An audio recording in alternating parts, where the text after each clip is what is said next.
بسم اللہ الرحمن الرحیم الصلاۃ والسلام علیک یا سیدی یا رسول اللہ وعلی آلک و اصحابک یا نور اللہ اللہم صلی علی محمد کما تحب و ترضی له۔ درود شریف کی فضیلت و برکات کا واقعہ سماعت فرمائیے۔ حاجی عبدالغنی صاحب مرحوم محلہ پورہ فیصل آباد کے رہنے والے تھے اور ان کی رہائش کا مسجد گلزار مدینہ والی گلی میں تھی۔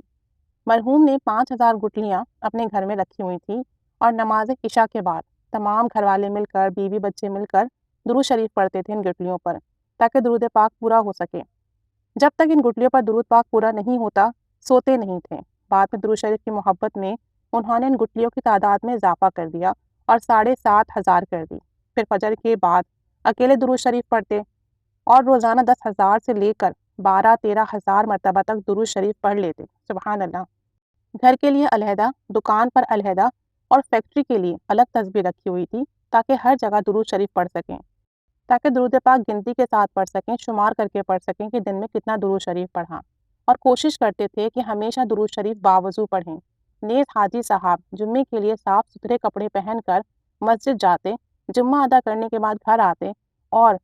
جب محمد پورہ کی مسجد گلزار مدینہ میں درود پاک پڑھنے کے لیے جانا ہوتا تو بسا اوقات پھر لباس تبدیل کر لیتے، اور یہ صرف درود پاک کی محبت اور احترام کے لیے تھا کہ گویا حاجی صاحب درود پاک سے عشق کرتے تھے، اور اسی عشق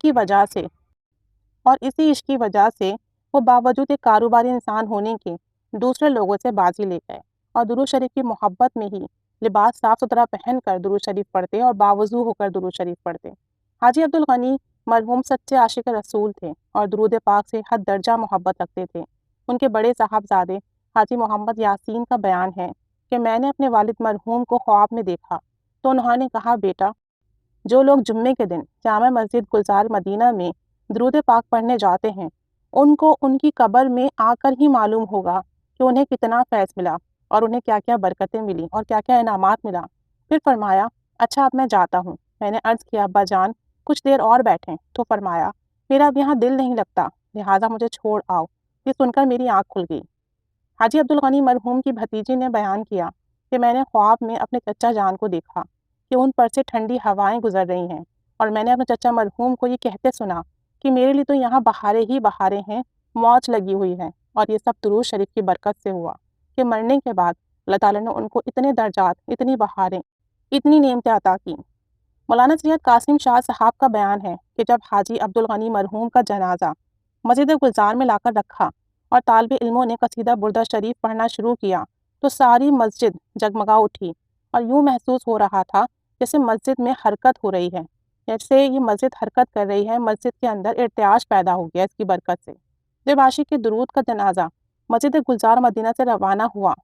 تو جنازے پر پورا شہر امڈ آیا۔ شہر کے اکثر لوگوں نے شرکت کی اور جنازے میں بہت لوگ تھے۔ شرکت جنازہ کی اتنی تعداد تھی کہ شمار نہیں کیا جا سکتا تھا۔ بہت سارے احباب کا کہنا ہے کہ عاشق رسول محدث اعظم پاکستان حضرت مولانا سردار احمد رحمۃ اللہ علیہ کے بعد اگر کسی کا جنازہ دیکھا ہے تو وہ حاجی عبدالغنی مرحوم کا جنازہ دیکھا ہے، اور جنازہ اتنی تیزی سے جا رہا تھا کہ لوگ بھاگ بھاگ کر تھک گئے تھے۔ عزیز محمد سعید کا بیان ہے کہ میں نے حاجی صاحب مرحوم کے جسم کو جب دیکھا تو حیران ہو گیا، اور جب میں نے اپنے ہاتھ سے چھو کر دیکھا تو معلوم ہوا جیسے زندوں کے جسم میں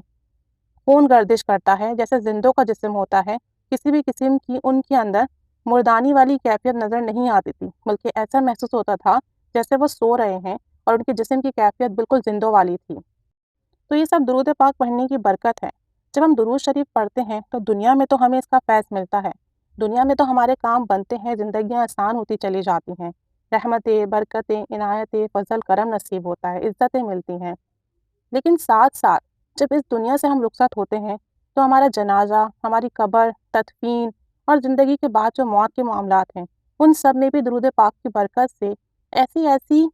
کرم نوازیاں ہوتی ہیں کہ لوگ دیکھتے رہ جاتے ہیں اور با یقین کہتے ہیں کہ یہ عاشق درود، عاشق رسول صلی اللہ علیہ وسلم کا جنازہ ہے۔ تو درود پاک پڑھیے کہ دنیا میں بھی آپ کو فیض دے گا، موت کے وقت بھی آپ کو فیض دے گا، اور انشاءاللہ تعالی قبر میں آپ کے ساتھ جائے گا، میدان حشر میں آپ کا ساتھی بنے گا، اور کسی بھی جگہ آپ کو تنہا نہیں چھوڑے گا، کسی بھی جگہ آپ کو مشکل میں نہیں چھوڑے گا۔